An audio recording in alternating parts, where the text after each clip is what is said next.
Pakar Hukum Tata Negara Kurota Ayuni menjadi ahli yang dihadirkan pemohon uji material sidang pengujian Undang-Undang Pengelolaan Zakat. Dalam keterangannya, Ayuni menjelaskan pengelolaan zakat merupakan hak konstitusional komunal umat Islam. Selain itu, Ayuni menyebut kebebasan beragama yang dijamin dalam konstitusi malah berjalan sebaliknya dengan adanya undang-undang tersebut. Ia menilai negara menjadi terlalu ikut campur dalam ranah keagamaan dan menjadi aktor utama bagaimana agama harus dijalankan, termasuk dalam pengelolaan zakat.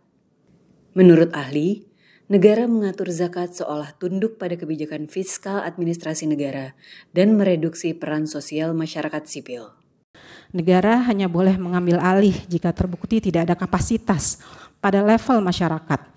Dan dalam praktiknya kita bisa melihat banyak kelas telah membuktikan kapasitas mereka dalam mengelola zakat secara profesional dan amanah. Maka ketika negara memaksakan posisi sentral dan mendorong LAS menjadi sekedar perpanjangan tangan negara, misalnya sebagai unit pengumpul zakat, maka prinsip subsidiaritas telah ditinggalkan.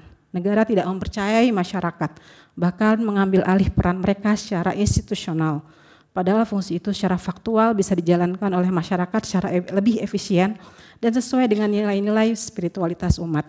Terhadap keterangan ahli, Majelis Hakim Konstitusi melakukan pendalaman berdasar praktik zakat yang dilakukan di zaman Rasulullah serta Khulafaur Rasyidin.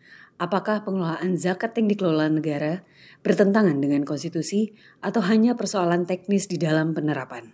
Menurut ahli, untuk mengatakan bahwa politik hukum kita terkait dengan kebijakan pengelolaan zakat ini menuju kepada etastifikasi.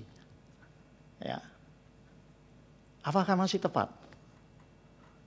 Ya, dari sisi proportionality test. Yang kedua, saya ingin membandingkan lagi dengan apa yang disampaikan, pendekatan historis yang disampaikan oleh Profesor Heru Sustio. Yang kita bicarakan ini zakat. Satu hal yang pokok dalam agama, bahkan salah satu dari rukun Islam kita. Ilham Muhammad, Hendi Prasetya, Media MK melaporkan.